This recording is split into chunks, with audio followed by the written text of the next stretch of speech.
Pertandingan berikutnya, Chen Yinger, Wang Yuanyuan, kalian boleh masuk.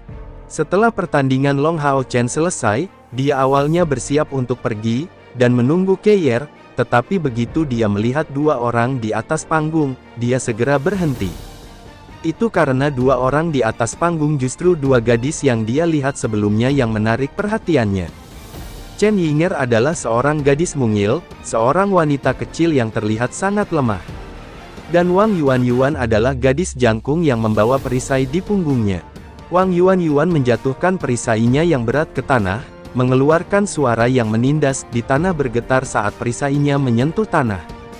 Jelas, kekuatan perisai ini tidak semua tentang ukurannya. Chen Yinger terkejut, dan tubuhnya bergetar. Wah, kakak, perisaimu terlihat sangat berat. Wang Yuanyuan tersenyum tipis, menjawabnya, anak kecil dari kuil spiritual, sebentar lagi, kamu harus berhati-hati. Jika itu tidak berhasil, menyerah saja. Chen Yinger berulang kali mengangguk saat dia menatap perisai besar ini, menunjukkan penampilan yang sangat ketakutan. Pertandingan mungkin dimulai. Wasit menyatakan sambil secara bersamaan menarik kembali. Wang Yuanyuan membawa perisai besar di tangan kirinya, memasuki postur tempur. Menggerakkan kedua kakinya secara berirama dengan kecepatan tinggi, dia segera menyerang ke arah Chen Yinger. Langkahnya cukup cepat, bahkan bisa dibandingkan dengan ksatria yang menggunakan skill mereka, serangan. Di perisainya, tangannya memercikkan kecemerlangan biru yang intens. Menghadapi serangan seperti petir Wang Yuanyuan, Chen Yinger tidak panik, dengan tangan bergabung dengan gerakan, bola kristal besar segera muncul di telapak tangannya. Dengan suara energi lembut berfluktuasi di sekitar bola kristal ini, riak energi spiritual seperti gelombang dengan cepat menyebar. Meskipun Wang Yuanyuan datang dengan kecepatan tinggi, itu tidak, pada akhirnya, lebih cepat dari kecepatan pelepasan energi spiritual. Lapisan riak yang bergelombang di sekitar Chen Yinger sudah menghalangi jalannya setelah hanya 10 meter. Ah, hei! Wang Yuanyuan berteriak keras. Mengangkat perisai di tangannya, dia mengarahkan ujungnya yang tajam ke depan. Yang mengejutkan, dia menggerakkan tangannya dan mengangkat perisainya di atas kepalanya, seolah-olah itu adalah kapak, dengan kejam memukulnya ke depan ke layar pelindung yang tak terlihat. Dengan suara ringan Wang Yuanyuan hanya merasa bahwa pertahanan Chen Yinger tertusuk seolah-olah itu adalah kapas. Pukulan ini tidak benar-benar berhenti, tetapi perasaan lembut seperti kapas mengikatnya, dan segera, kekuatan elastis lembut dihasilkan padanya, menjatuhkannya kembali bersama dengan perisainya, membuatnya terus jatuh ke tanah. Bagaimana itu bisa terjadi? Mata Wang Yuanyuan berisi tatapan bingung. Di masa lalu, dia bertarung dengan penyihir, tapi ini adalah pertama kalinya dia melawan summoner. Ini adalah pertama kalinya dia melihat teknik-teknik ini. Chen Yinger, yang tampak tidak berbahaya pada pandangan pertama, sebenarnya tidak semudah yang terlihat. Chen Yinger tampak seolah-olah dia tidak melihat Wang Yuanyuan sama sekali. Sepasang matanya menatap lekat-lekat ke cincin besar seukuran kepala manusia, di atas bola kristalnya. Cahaya biru tipis lembut memercik dari bola kristalnya, dan tiba-tiba, heksagram tipis berwarna biru muncul di tanah di depannya. Energi spiritualnya yang berfluktuasi di tanah dari awal hingga akhir mengeluarkan getaran yang sangat lembut, tetapi heksagram biru tipis ini muncul seketika, dan pada saat yang sama, wajah Chen Yinger menjadi lebih pucat, sedemikian rupa sehingga tubuhnya berada di ambang kehancuran. Segera setelah itu, sebuah gerbang naik dari tengah heksagram ini. Gerbang ini sangat indah, lebar 6,5 meter, tingginya lebih dari 13 meter, dan begitu muncul dari tanah, cahaya-cahaya yang tak terhitung jumlahnya sepertinya telah muncul, berputar-putar dengan penuh semangat.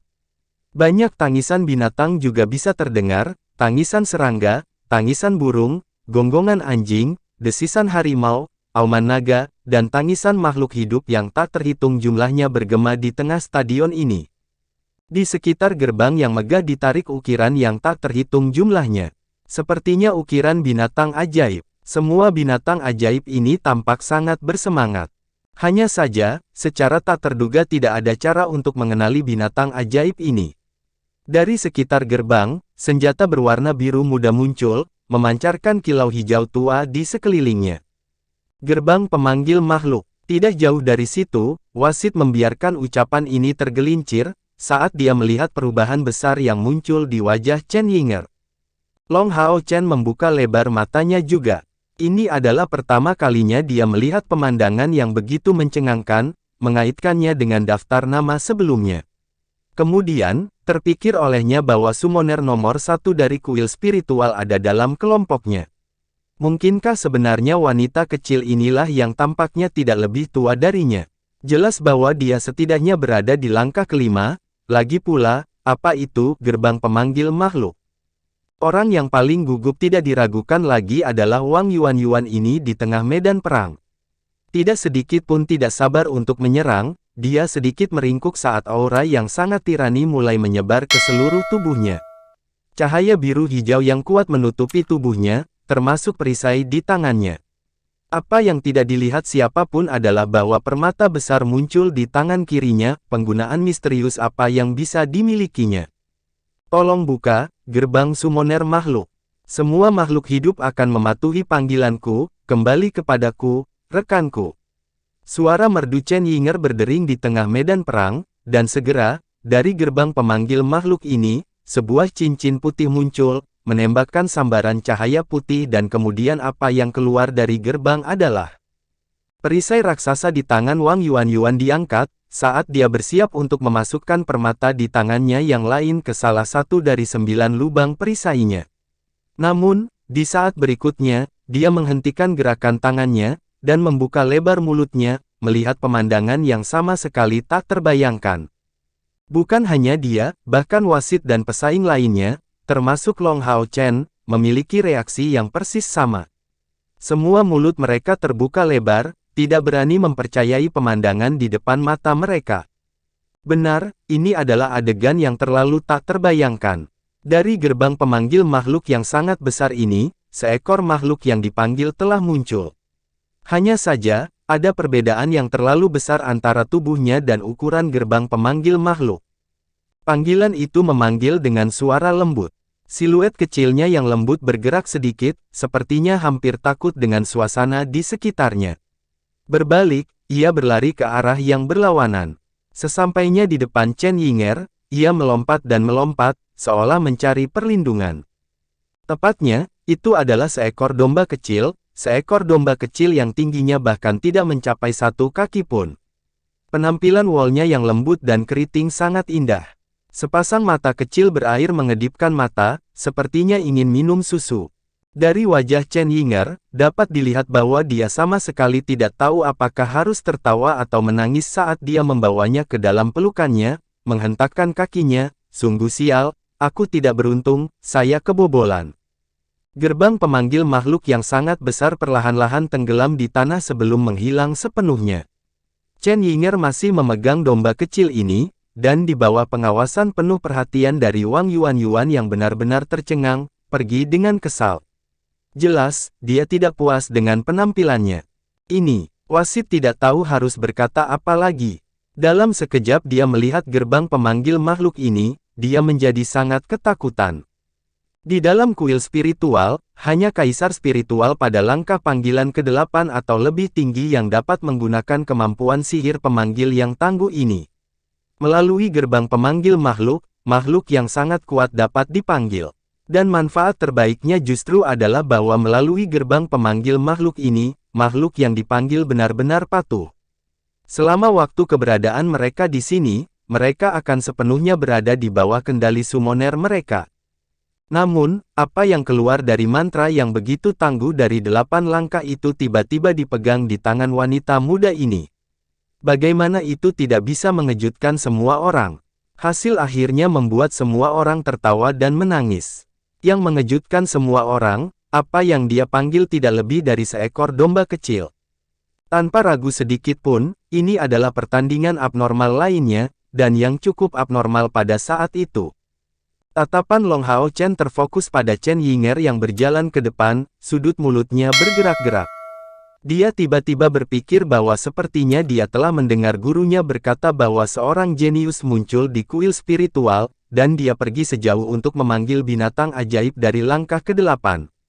Seharusnya dia Namun, jika dia bisa memanggil binatang ajaib dari langkah ke-8, ada apa dengan domba kecil yang baru saja dia panggil ini? Wang Yuanyuan juga bingung. Diam-diam menyimpan permata di tangannya, dia menjauh dari stadion, tetap benar-benar bingung. Berpikir tentang Keyer, Long Hao Chen tidak tinggal lebih lama lagi, dan berjalan menjauh dari stadion dengan kecepatan tinggi, langsung menuju ke tempat biasanya. Karena di grup kedua, pertandingan Lin Xin dan Sima Xian berlangsung 10 menit, ketika Long Hao Chen tiba, Keyer belum ada di sini. Akhirnya setelah tiba lebih awal darinya, Long Hao Chen santai. Dia dengan tenang berdiri di sana, menunggunya. Dia tidak pernah tahu bahwa menunggu seperti itu bisa membuat orang begitu penuh harapan. Suara cahaya keluar dari tempat yang cukup jauh. Pendengaran Long Hao Chen cukup bagus, jadi dia segera mengenali suara yang familiar ini. Mengangkat kepalanya, dia segera melihat Keyer datang dari sana, bersama dengan Li Xin, didukung oleh lengannya. Melihat Long Hao Chen di samping, Li Xin segera melambaikan tangannya. Hao Chen. Long Hao Chen mengungkapkan senyum penuh pengertian, sebelum berniat untuk bertemu mereka, tetapi tiba-tiba, pemandangan yang menyala-nyala terjadi. Dari dahinya, Long Hao Chen merasa seolah-olah tungku besar yang datang dari surga menyelimutinya. Detik berikutnya, otaknya benar-benar kosong. Dari kejauhan, Li Xin yang sedang mendukung Keyer hendak berjalan mendekat, ketika tiba-tiba, dia menemukan dengan heran bahwa dahi Long Hao Chen telah bersinar dengan cahaya ungu. Dari cahaya ungu ini, 9 cabang samar-samar bisa terlihat. Cahaya ungu ini tiba-tiba menyala, dan seketika, Long Hao Chen menghilang tanpa dasar apapun. Bagaimana itu bisa terjadi? Hao Chen. Li Xin dengan cemas memanggil, dan Keyer di sisinya, langsung merasa ada sesuatu yang tidak beres, buru-buru bertanya, apakah sesuatu terjadi? Hao Chen. Hao Chen menghilang. Li Xin menarik lengan Keyer dan berlari menuju tempat Long Hao Chen sebelumnya menghilang. Mereka bukan satu-satunya yang tercengang, tetapi masing-masing orang yang lewat di jalan, dikejutkan oleh pemandangan seperti itu, berteriak keheranan. Bagaimana dia bisa tiba-tiba menghilang? Li Xin bereaksi, ekspresinya dipenuhi dengan ketidakpercayaan. Sebagai perbandingan, Keyer cukup tenang. Meraih tangan Li Xin, dia berkata, kakak tidak perlu khawatir. Katakan saja padaku apa yang terjadi pada akhirnya. Terlepas dari seberapa tajam panca inderanya yang lain, karena dia tidak bisa melihat, yang sebelumnya bisa dia rasakan hanyalah fluktuasi energi spiritual yang fantastis yang menghilang dalam sekejap, sebelum Li Xin berteriak dengan waspada. Li Xin dengan hati-hati menceritakan semua yang dia lihat beberapa saat yang lalu, dan mendengar kata-katanya, wajah Keyer tiba-tiba menjadi serius. Dari pengetahuannya, dia tidak tahu apa yang bisa terjadi. Kakak, ayo lakukan seperti ini, kamu kembali dulu, dan coba tunggu kembalinya Hao Chen. Saya akan mencari guru saya dan menanyakan tentang mata pelajaran ini, harus ada penjelasannya. Sesuatu pasti telah terjadi. Oke, tolong beritahu saya setiap kali Anda mendapatkan beberapa informasi. Dari jalan yang dia ambil sebelumnya, dia sudah tahu di mana Keyer tinggal. Keyer tampak tenang saat ini, tetapi jauh di lubuk hatinya, dia tidak kalah cemasnya dengan Li Xin. Hilangnya Long Hao Chen adalah fenomena yang terlalu aneh. Itu benar-benar melewati akal sehat. Tanpa kembali ke tempat tinggalnya, dia bergegas dengan menggunakan tongkat bambu birunya, langsung menuju ke istana kantor aliansi. Setelah 10 menit, Keyer akhirnya berdiri di depan Ying Suifeng. Ying Suifeng mengerutkan alisnya, berdasarkan deskripsi Anda, tampaknya orang ini diangkut oleh susunan magis. Selain itu adalah transfer yang diprakarsai oleh orang lain. Dari sana, total ada 3 kemungkinan. Kemungkinan pertama, dia dipanggil oleh makhluk hidup lain yang menyimpulkan perjanjian tuan pelayan dengannya, membuatnya menjadi bawahannya, dan tuan ini membutuhkan bantuannya, jadi dia memanggilnya. Kemungkinan kedua, dia menerima kutukan kuat yang memaksanya kembali ke ruang lain. Kemungkinan ketiga, kehidupan rekannya, dengan siapa dia menyelesaikan fakta yang sederajat, telah terancam, jadi dia pergi untuk membantunya. Ada kemungkinan lain, Tetapi untuk saat ini, satu-satunya yang dapat saya pikirkan adalah ketiganya. Dan berdasarkan situasi sebelumnya, dia seharusnya menunggumu, jadi tidak mungkin dia menggunakan gulungan atau sesuatu seperti itu untuk berteleportasi.